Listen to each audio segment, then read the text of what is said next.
আধুনিক ভারতবর্ষের রূপকার দেশের সর্বকনিষ্ঠ প্রধানমন্ত্রী ভারতরত্ন রাজীব গান্ধীর ৮০তম জন্মবাৎসরিক মহাসমারোহে উদযাপিত হল জঙ্গিপুর টাউন কংগ্রেস কার্যালয় প্রাঙ্গণে। প্রতিকৃতিতে মাল্যদান করেন অধীর রঞ্জন চৌধুরী। উপস্থিত ছিলেন টাউন কংগ্রেস সভাপতি মোহন মাহাতো, অজয় চ্যাটার্জি, হামদুল শেখ, মোস্তফা শেখ, সংখ্যালঘু সেলের নেতা মুজিবুর রহমান, যুবনেতা বাসির সুলতান, আইএনটিইউসির নেতা সতিবুল শেখ প্রমুখ।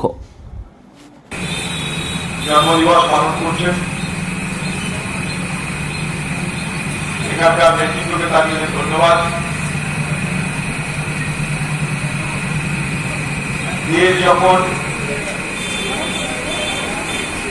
সাম্প্রদায়িকতার দ্বন্দ্বে বিঘ্ন,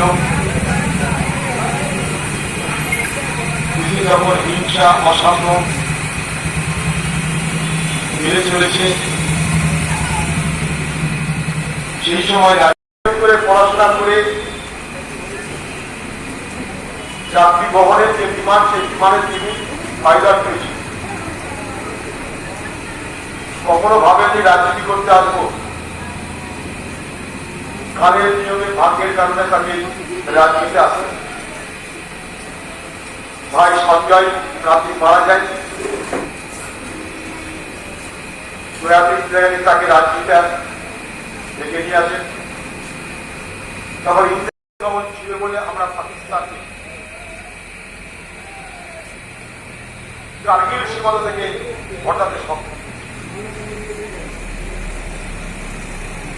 তাই আসুন রাজীব গান্ধীর স্মরণে আমরা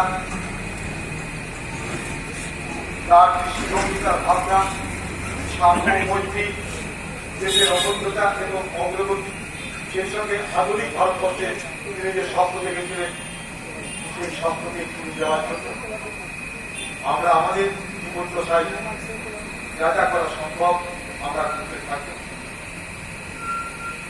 তাই রাজীব গান্ধীকে তার পবিত্র জন্মদিনে শ্রদ্ধা ভক্তি জানিয়ে আর উপস্থিত সম্পর্কে আমার নমস্কার, সালাম, স্নেহ জানিয়ে আমার কথা